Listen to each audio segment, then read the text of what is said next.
On May 27, 1896, Louis d'Arget, convinced that thought produced luminous rays that could be captured on a photographic plate, stared for 30 minutes at a bottle of liquor.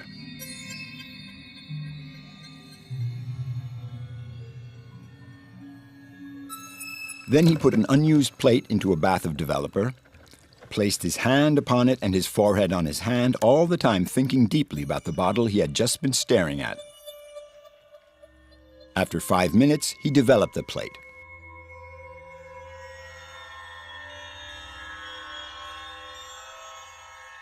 The first photo of thought, says the legend, while an arrow indicates where the bottle is.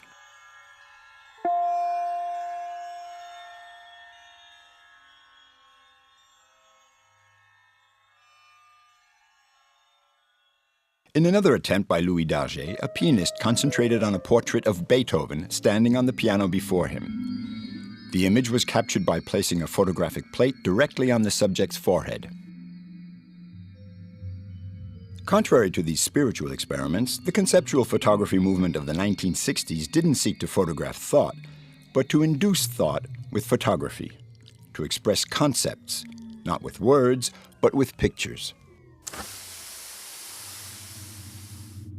But how do you do that? How do you represent the concept of a void, for example? In 1958, the painter Yves Klein invited the public to come and view the totally bare walls of an art gallery, the work on show being the void itself. The event was photographed, the pictures prove it took place, but no more, since there's nothing to see. 2 years later, Yves Klein chose to embody the void, not with an absence, but with a radical act that he put on the front page of a pastiche of a popular newspaper. The painter's leap from the first floor of a house, which only photography can capture, gives flesh to the concept, transforming it into a visible reality.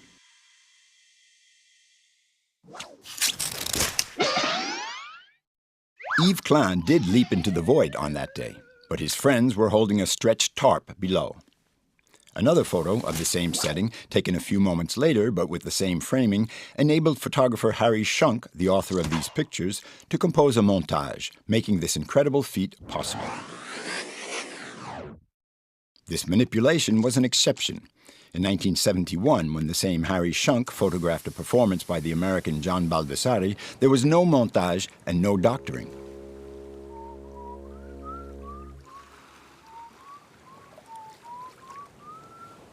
Baldessari's hand appeared for real in front of the camera. This simple, childish gesture playfully incarnated a complex notion: the relationship between big and small, near and far, in the two-dimensional space of a picture.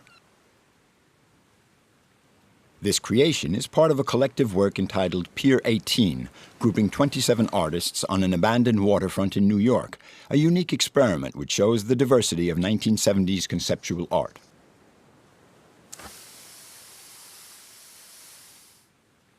The American Mel Bochner drew a 22.5-inch line on a pillar, a minimalist intervention which shows that in every picture the real scale of objects is an abstract notion.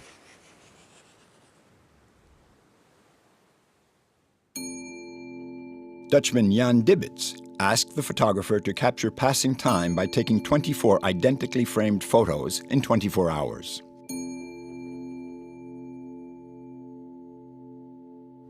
The aim of New Yorker Vito Acconci's performance was, he said, to improve daily human relations. For this, he had himself photographed blindfolded, with his hands tied behind his back, and led by someone he can't trust to the edge of the pier.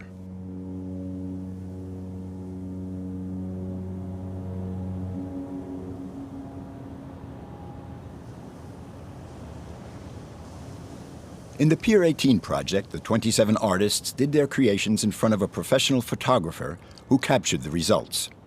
But for other projects, they took their own pictures. In the performance Toe Touch, Vito Acconci did his stretching Instamatic in hand, taking one photo down and one photo up, and so on.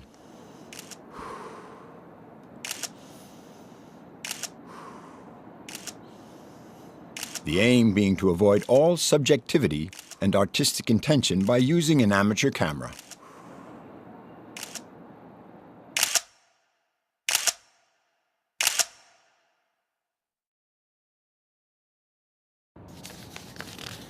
Throw.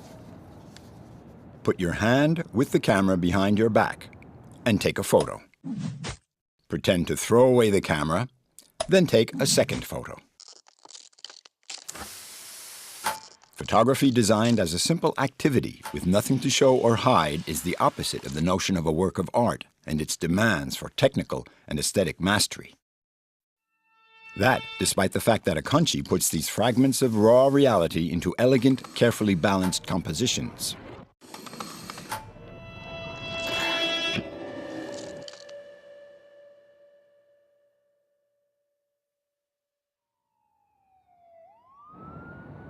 Blink.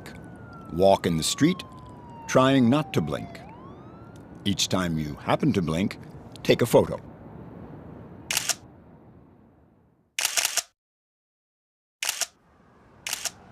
The picture is taken blind. The open shutter replaces the closed eye.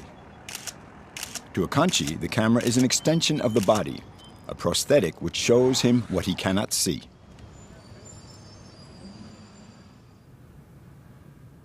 With the photos he took in Passaic, New Jersey, the American Robert Smithson went even farther in the cult of the amateur camera.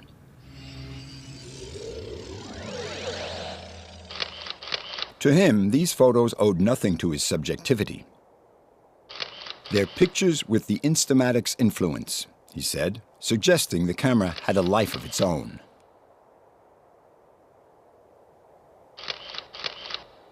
But Smithson then totally changed the status of the banal photos by publishing them in a modern art review under the title, The Monuments of Passaic. Each feature of the cityscape was thus ennobled by the accompanying legend. The Great Pipes Monument. Monument with pontoons. The Sandbox Monument. And the Fountain Monument, a clear allusion to Marcel Duchamp's ready-made from 1917, a urinal renamed Fountain placed on a pedestal and signed.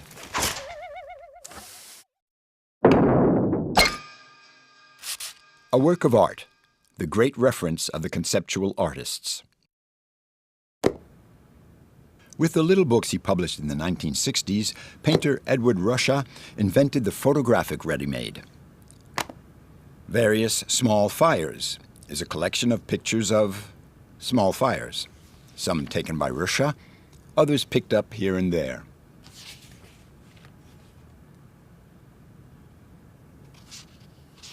Incongruously, the series ends with a photo of a glass of milk.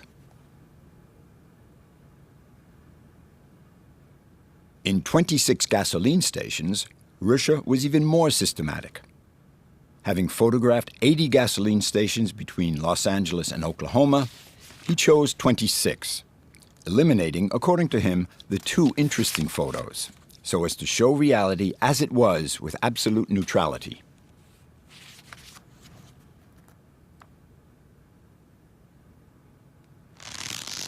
Each of his books is based on strictly applied rules. In Sunset Strip, a fold-out book some 8.5 meters long, he wanted to show all the buildings along a Los Angeles avenue, north side at the top, south side at the bottom. The pictures were taken with an automated camera set up in the back of a pickup truck. Ruscha was at the wheel, driving backwards and forwards along the avenue so as not to miss a single building. The montage is rudimentary. Ruscha wasn't seeking to create an illusion of continued reality because the reality of the building's facades was already an illusion. Artificial, he said, like the sets of towns in westerns with cardboard facades with nothing behind.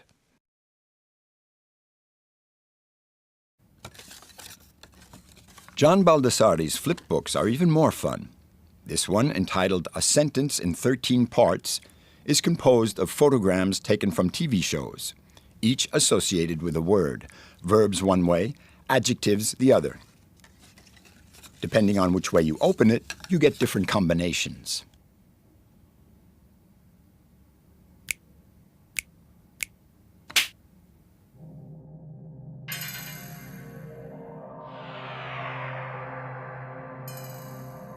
Baldessari likes the playful, chance, the unforeseeable.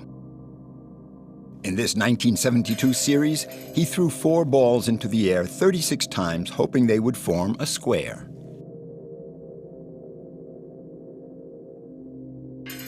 He failed, but Baldassari kept 8 of the closest results.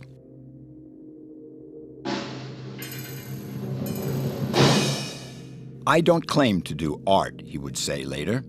"I just like having fun." Everything depends on what you mean by art.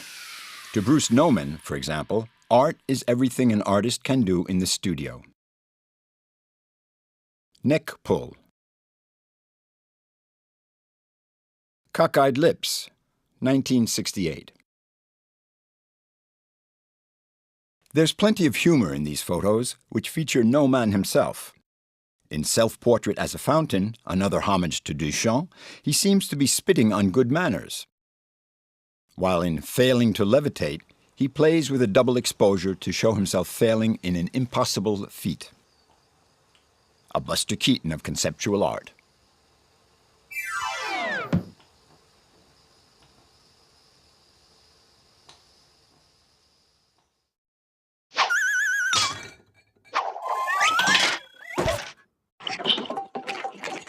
Later in the 1980s, Swiss artists Peter Fischli and David Weiss also played with the subject of falling. In the precarious assemblages of this series entitled Quiet Afternoon, familiar objects seem to challenge the laws of gravity. The photos, taken just before everything collapses, capture the concept of the heroic and absurd nature of balance. But more importantly, they're funny, in the way that only conceptual photography can be. Undoubtedly because it's the only photography not to take itself too seriously.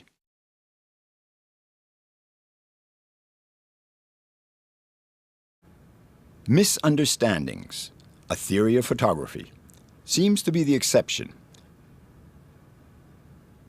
Mel Bochner's work from 1970 is a simple envelope containing 9 cards on which the artist wrote famous quotes about photography. Photography cannot record abstract ideas. Encyclopedia Britannica. I would like to see photography make people despise painting until something else will make photography unbearable. Marcel Duchamp. And although Mao Zedong unsurprisingly talks of the true function of revolutionary art, Proust does surprise us by declaring that photography is the product of complete alienation. 3 of the 9 quotes were totally invented, pointed out Bochner, but he didn't say which ones. Whatever the case, real or fake, he found them all stupid, even the one attributed to the philosopher Wittgenstein. The last card in the envelope is the negative of a photo by Bochner entitled Actual Size. The negative measures only a few centimeters, but the prints were actual size to the nearest millimeter. To make sure, Bochner introduced into the image of his own hand a line measuring exactly 12 inches, which the Photolab used to adjust the print to full scale. The same reference marker appears in a Bochner self-portrait. It's an ironic appraisal of the relativity of all representations, even those that seem to be the most objective. When the photo was shown in a gallery, a line drawn on the wall meant it could be hung at the artist's exact height.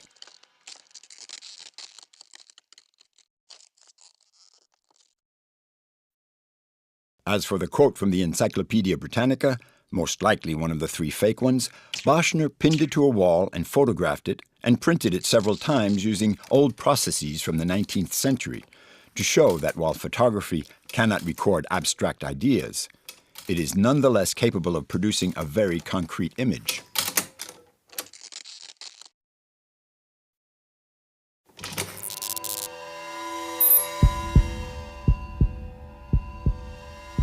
The only conceptual artist not to treat photography in a casual way was, as if by chance, a photographer, the Italian Ugo Mulas.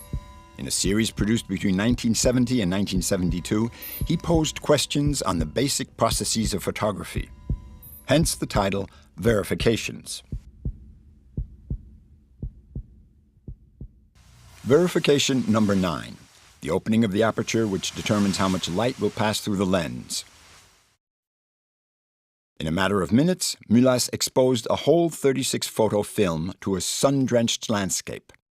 The variations in aperture take us from an artificial night to an overbright day and back again.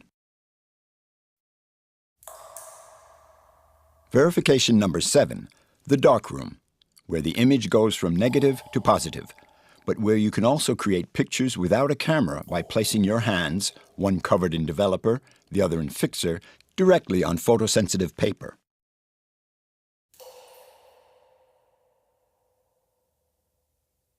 Verification number 5, enlargement. Mülas photographed a stretch of clear sky, then blew it up to a point that reality totally disappears.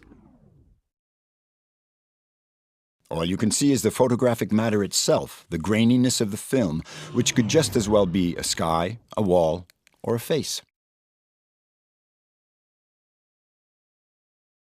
The most radical of the verifications is the first in the series, entitled Homage to Niepce. An unused film developed 36 black images, 36 photos that Mülas chose not to take as a protest against the proliferation of photographic images. Shams, as he called them, which had a tendency to replace the direct experience of the world.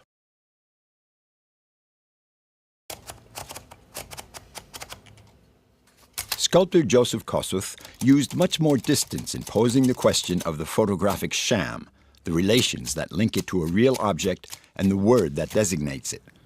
In 1965, he created an apparently simple installation.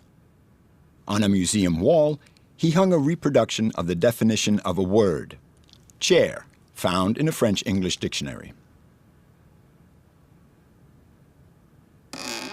Next to the definition, he placed a real wooden chair. He then photographed it and placed the life-size print next to the real chair. The confrontation between the three states of the object introduces a fourth state, that of the invisible chair, the concept. To Kosuth, the sole aim of art is to ask questions about the nature of art. The form of a work is merely the focus of this questioning.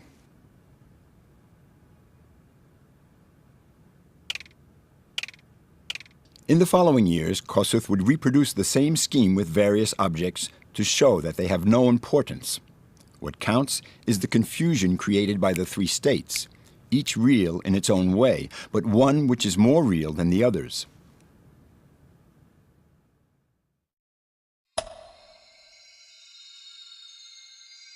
When Kosuth took photography as a subject in itself, the installation became all the more disturbing. For what's the difference in the relationship between reality and a photo of a photo?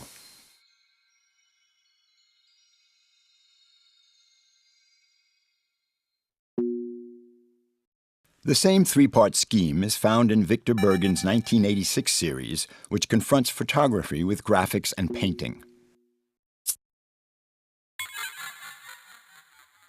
The departure point is a work by Edward Hopper, Office at Night, painted in 1940. Bergen gave it a critical feminist reinterpretation by projecting parts of the painting onto the wall and opposing them with a photographed figure in the foreground.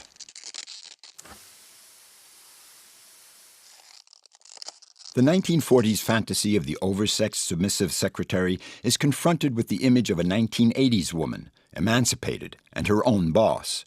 A woman, according to Bergen, who is no longer a passive object of desire, but an active subject.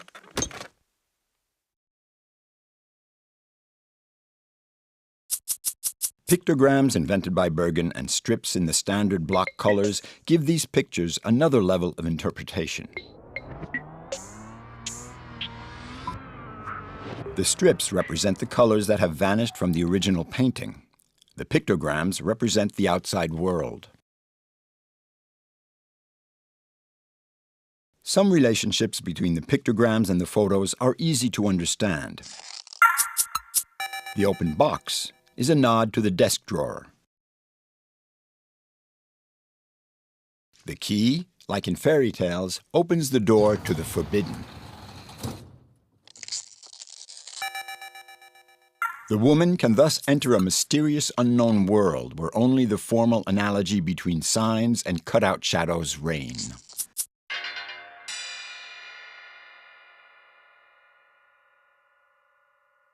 Far from the brutalist experiments of the previous decade, this work of deconstruction marked a return to aesthetics. The only reality here is that of the formal layout of the various elements in the two-dimensional space of a tableau. Like in painting, photography is just a surface. The real space it claims to capture is just an illusion, as this 1968 photo by the Dutchman Jan Dibbets illustrates. The white square in the center seems to have been drawn in after onto the photo. But it's an illusion of perspective. Dibbets actually drew a geometric figure on the floor of his studio, but not a square. A trapezium, which, seen at floor level and deformed by the wide-angle lens of the camera, takes on the appearance of a square.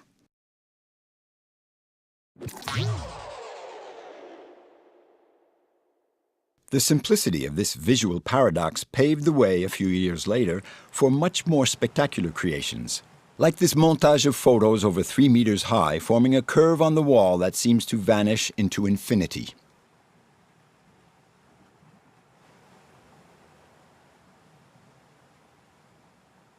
The departure point was a photo of the horizon over the ocean, reframed in diagonal. The photo was stood on end, copied, and the two sections joined head to toe, so that the horizon was on both sides. Dibbets repeated the process with smaller and smaller fragments of the initial photo. The images, 12 in all, were then hung on the gallery wall in decreasing size order, forming a seemingly continuous line where sky and land blend together. Hence the title of the work, Sky, Land, Sky.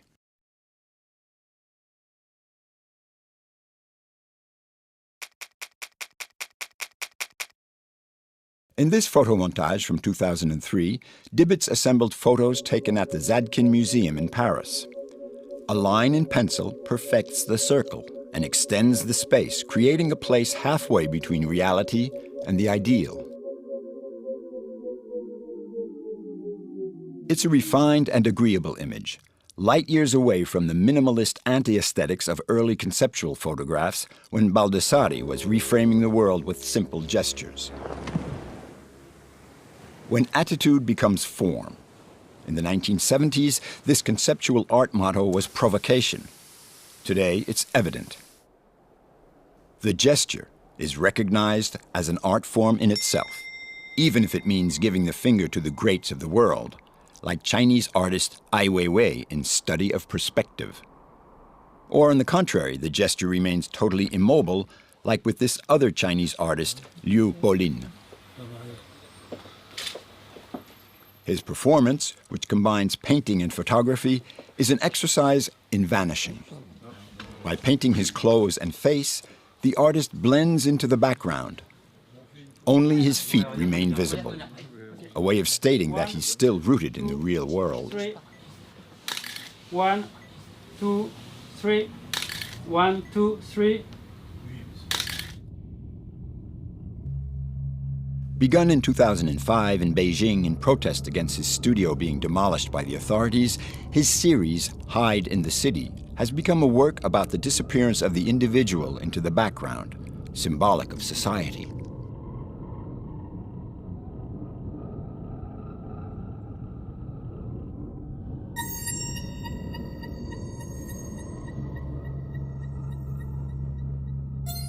Liu Bolin claims to draw inspiration from camouflage and snipers. Yet in his photos, he hardly looks like a soldier. Static and melancholic, he's more like a ghost surprised by a sudden dawn. And although it's paint that turns him into a phantom, only photography can capture the world between image and notion, presence and absence.